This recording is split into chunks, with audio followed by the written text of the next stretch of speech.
გუდაურში სეზონი ოფიციალურად გაიხსნა, ჩაერთო საბაგიროები და გამოჩნდნენ პირველი დამსვენებლებიც. გუდაურში იმყოფება ჩვენი კორესპონდენტი გვანცა პაპავაძე. გვანცა, რა ხდება ამ წუთებში გუდაურში? დიახ, გუდაურში სათხილამურო სეზონი უკვე ოფიციალურად გაიხსნა. ახალი სეზონისთვის გუდაურის განვითარების ფონდმა შიდა გზების საწმენდი ახალი ტექნიკა შეიძინა. გარდა ამისა, ფონდის წარმომადგენლები ამბობენ, რომ ზაფხულის განმავლობაში ტრასები ქვებისგან მთლიანად გაიწმინდა. თუ რა სიახლეები ელით დამსვენებლებს.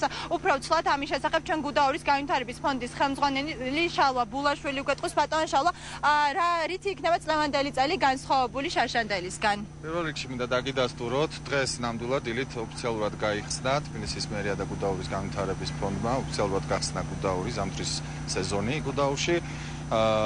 ყველა წინა წლებთან განსხვავებით თოვლი ადრე მოვიდა და აქედან გამომდინარე იანვრის ნაცვლად დეკემბერში გაიხსნა სეზონი. მინდა ასევე აღვნიშნო, რომ მობილიზებულია ყველა სამშველო სამსახურის სრულწარყოფნაშია ტექნიკა, ასევე ყველა საბაგირო გზა არის მზად და ტექნიკურად გამართულად მუშაობს. რაც შეეხება საბაგიროებს დამწყებთათვის და ჯობინგს ბავშვებისათვის, ის წელს იქნება უფასოდ.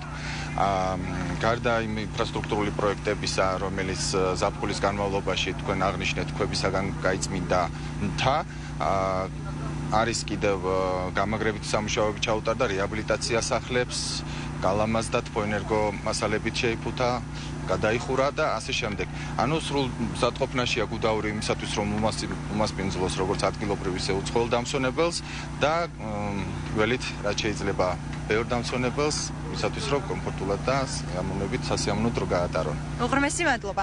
რაც შეეხება ახალ გონდოლას, ის ამ წუთებში მუშაობს სატესტო რეჟიმში, თუმცა რამდენიმე დღეში უკვე ელოდებიან ფრანგ ექსპერტს, რომელიც დადებს საბოლოო დასკვნას და ამის შემდეგ უკვე დაახლოებით იანვარში გუდაურის სტუმრებს შეეძლებათ ახალი საბაგიროთი სარგებლობა. გარდა ამისა, რაც შეეხება აბონიმენტებს, ის შაშანდილივით დღიური აბონიმენტი ეღირება 30 ლარი, ხოლო სეზონური 500 ლარი, თუმცა სპეციალური ფასდაკლება კვლავ იქნება სტუდენტებისთვის და სეზონურ აბონიმენტს სტუდენტები 150 ლარად შეიძენენ.